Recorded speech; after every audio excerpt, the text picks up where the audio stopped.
Continuamos en Objetivo Vizcaya, damos la bienvenida a Guillermo Fiallegas. Guillermo, buenas tardes, bienvenido. Muy buenas tardes y muy bien hallada. Guillermo, seguimos hablando de personalidad, de exploración de la personalidad. Nos quedamos en el anterior programa, ya que tuvimos en el último a Sandra, que si todo va bien la tendremos también en el siguiente. La semana que viene, eso es. Y seguimos explorando la personalidad, algo que personalidad, que más que menos todos tenemos alguna. Hombre, claro. Algo, cada ¿no? uno la suya. Bueno, pero siempre el dicho de tienes muy poca personalidad, esto es una forma de hablar. Eso es mentira, exacto. Es una forma de hablar, como de tienes muy poca cabeza, tenemos todos. O tengo un poco de cáncer. Eso de poco mucho es verdad. Usted, tengo o no tengo, pero son formas un poco de cáncer. Y seguimos avanzando en la exploración de la personalidad, Guillermo. Sí. Bueno, pues hablando de la exploración de la personalidad, si recordáis, el último día que estuvimos aquí, hablábamos de Ortega, ¿verdad? Y decíamos que Ortega afirmaba eso de que yo soy yo y mis circunstancias, ¿verdad? Y yo decía que además de mis circunstancias, las circunstancias de los otros, que también influyen. Bueno, pues para analizar la personalidad es absolutamente importante la situación, las circunstancias. ¿Y por qué es tan importante la situación? Pues es tan importante porque la situación hace dos cosas, siempre, no solo a nivel de personalidad, a nivel de todo. La situación, yo diría que por una parte condiciona y por la otra limita a los individuos, a las personas, ¿verdad? Entonces, ha habido otro autor que ha estudiado mucho la personalidad psicológica de los seres humanos y además ha sido filósofo, y en fin, Jasper se llama, que eso es lo de menos, ¿verdad? Y que decía que la situación externa de una persona tan cambiante, por un lado, y tan diferente por el otro, tiene diferentes connotaciones para el desarrollo de la personalidad, pero sobre todo es un arma de dos filos, para todos, Y digo yo que es un arma de dos filos porque pueden suceder dos cosas. O por una parte, la situación externa incita para hacer algo que se debe o no se debe, y por otra, obstaculiza. Las dos cosas pueden pasar para hacer algo que se debe o no se debe. Esto lo tenía muy en cuenta Jaspers cuando se refirió además a que puede suceder eso que se denomina las situaciones límites. ¿Quién no ha pasado por una situación límite? Y entonces, en esas situaciones límites, yo diría que la característica fundamental de lo que le sucede a todas las personas es el dramatismo, ¿verdad? Es cuando se dramatiza la situación o las situaciones que sean. Pero bueno, al margen de eso, cuando exploramos la personalidad, lo que hacemos los psiquiatras y los psicólogos, para que todo el mundo lo sepa, ¿verdad?, es tener en cuenta una medida, una determinación, que vamos a llamar aquí cuáles son los criterios clínicos, ¿verdad? ¿Cómo medimos eso? ¿Con qué tipo de criterios? Y los criterios clínicos, yo diría que son criterios operativos, diagnósticos, de tipo diagnóstico, utilizados de dos maneras, unos en América y otros en Europa. En América, estos criterios clínicos los ha establecido una asociación de psiquiatras y de psicólogos, ¿verdad?, que se llama la American Psychiatric Association, donde se recogen en un librito, que lo voy a traer el próximo día, para que lo vean todos nuestros espectadores, que se llama el DSM. Empezaron por el 3, por el 4, por el 5, bueno, el DSM, da lo mismo, era un librito donde aparecen todo tipo de trastornos psicológicos y psiquiátricos que puede padecer una persona. Eso es en América. Y en España hay otro librito, bueno, en España y en Europa hay otro librito que se llama el CIE. Si en América es el DSM, en Europa es el CIE. Y en ese CIE, de igual manera, ¿verdad?, se establecen los criterios clínicos para establecer un diagnóstico de personalidad. Son parecidos. Pero eso te iba a decir, ¿no, Guillermo? Sí. Qué raro, tendría que ser algo, ¿no? Que fuera igual, ¿no? Que pasa en Estados Unidos. Son parecidos, tienen pequeños matices uno sobre el otro, pero yo diría que no tienen grandes diferencias, ¿verdad? Tanto el DSM-3 como el CIE son criterios muy parecidos, muy parecidos. Lo que sí conviene comentar y establecer es que estos dos libritos se basan en una cosa que vamos a desarrollar o que vamos a describir como en 5 ejes básicos. Mejor, para que nos entienda todo el mundo más claro, en 5 grupos, ¿vale? Básicos. Esos 5 grupos deben de reunir unas características determinadas y si se cumplen esas características, pues entonces hablamos de un diagnóstico o de otro diagnóstico. Para que no haya dudas, voy a comentar un poquito cada uno de esos grupos. El grupo 1, el eje 1, como queráis denominarlo, me da lo mismo. ¿Qué hace el eje 1? ¿Qué describe? ¿De qué habla? Vale, pues el eje 1 describe los trastornos clínicos que se refieren a la depresión, a la ansiedad, a los trastornos sexuales, a los trastornos mentales debidos a enfermedades médicas, por ejemplo. Yo que sé, una persona tiene un ictus y a raíz del ictus pues tiene un trastorno psicológico del tipo que sea. Bueno, pues a eso nos referimos. Este G1 también describe trastornos de la infancia, trastornos de la niñez, trastornos de la adolescencia y trastornos que están relacionados tanto con la conducta alimentaria, que son las anoresias o las bulimias, ¿verdad?, como con los trastornos del ritmo sueño-vigilia. Duermo, no duermo, etc. Bueno, pues todos esos trastornos, depresión, ansiedad, etc., se describen y además se agrupan y además se diferencian, porque están muy bien descritos, en el eje 1. ¿Qué hay en el eje 2? Hemos dicho que son 5. ¿O qué hay en el apartado 2? Que da igual.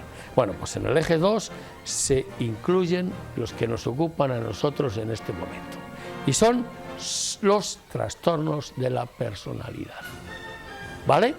Esos están catalogados, están definidos, están estudiados en lo que denominamos el eje 2.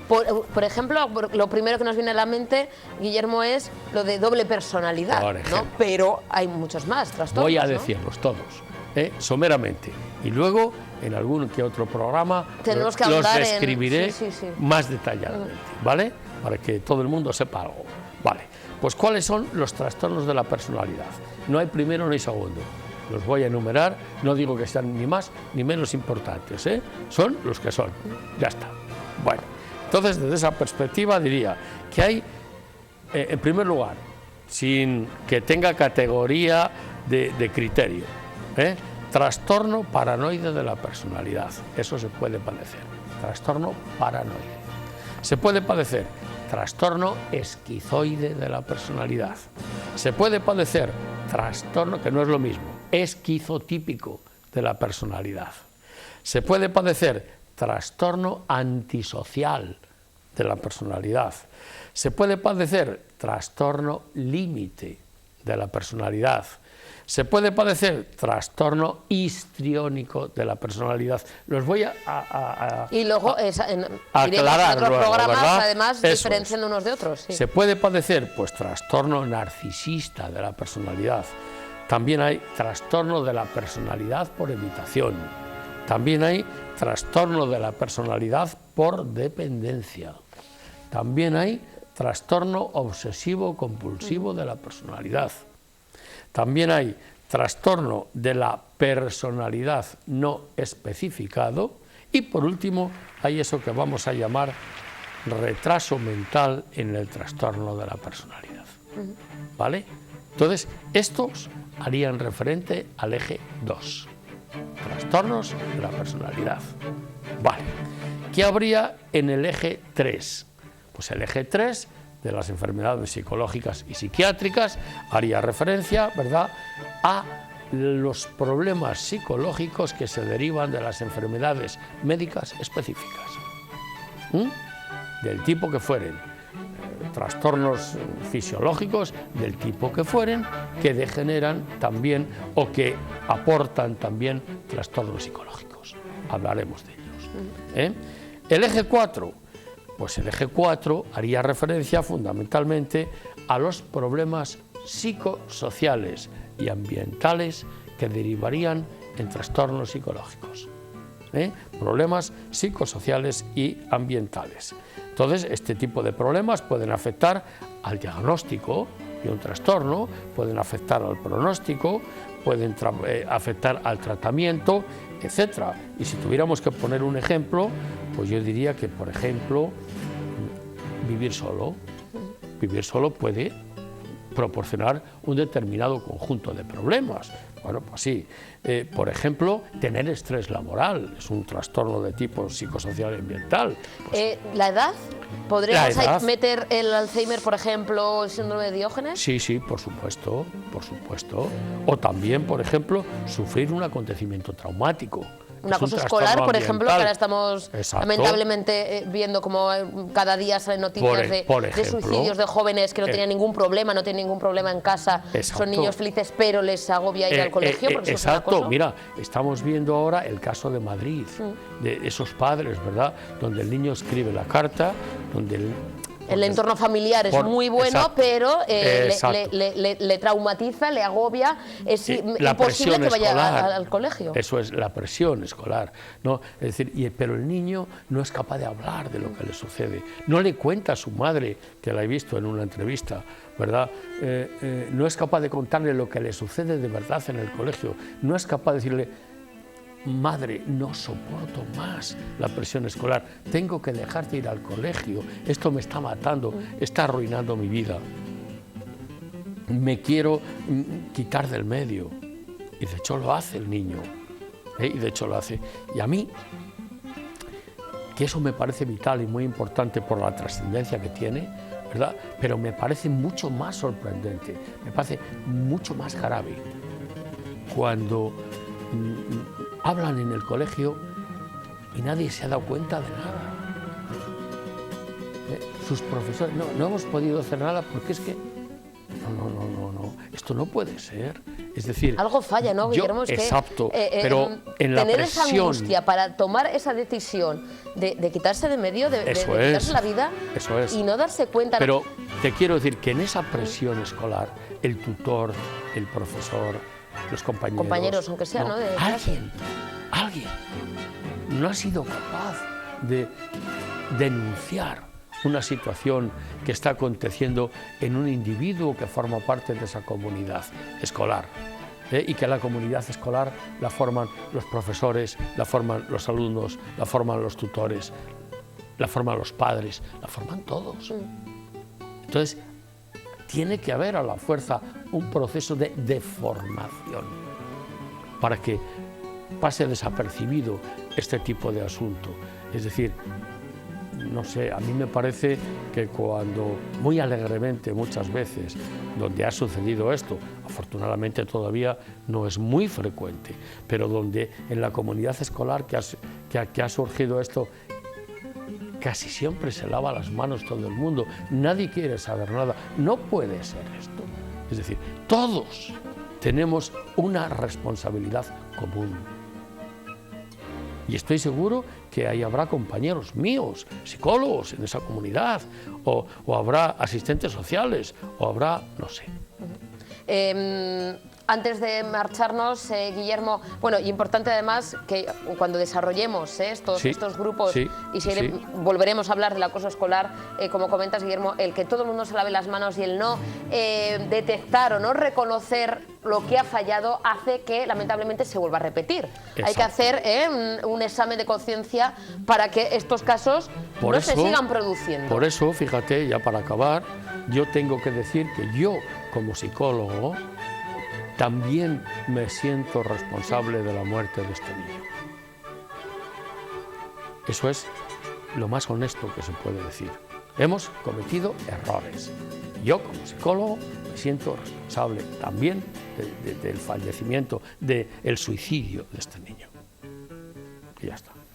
y reconociendo y sobre todo estudiando, analizando lo que ha fallado, lo que ha pasado, Guillermo, es la mejor manera de evitar otros casos como el de este joven. Todos podemos fallar, pero todos podemos corregir. Rectificar, exactamente. Eso es. Guillermo, el próximo viernes seguimos hablando y desarrollando. Vamos a ir poco a poco por esos no, el próximo grupos. Viernes a lo mejor no. Ah, bueno, que venimos con Sandra. Es verdad, es verdad. Haremos un pequeño inciso. Seguiremos en el siguiente viernes porque, bueno, pues Sandra nos tiene que seguir contando y es muy interesante también su testimonio, precisamente para que sirva de ejemplo y que no se produzcan casos que como no el vuelva suyo. a suceder eso, ¿verdad? Porque para eso estamos aquí fundamentalmente. Para que esas cosas no vuelvan a suceder. Guillermo, pues el próximo viernes nos vemos con Sandra. Muchísimas gracias, como siempre, he pasado buen fin de Guillermo. Gracias. Igual. Nos tenemos que marchar, les dejamos con toda la programación que encuentran en Tele7. Nos vemos el lunes a la vuelta del fin de semana. Disfrútenlo, pásenlo muy bien. Un besito, agur.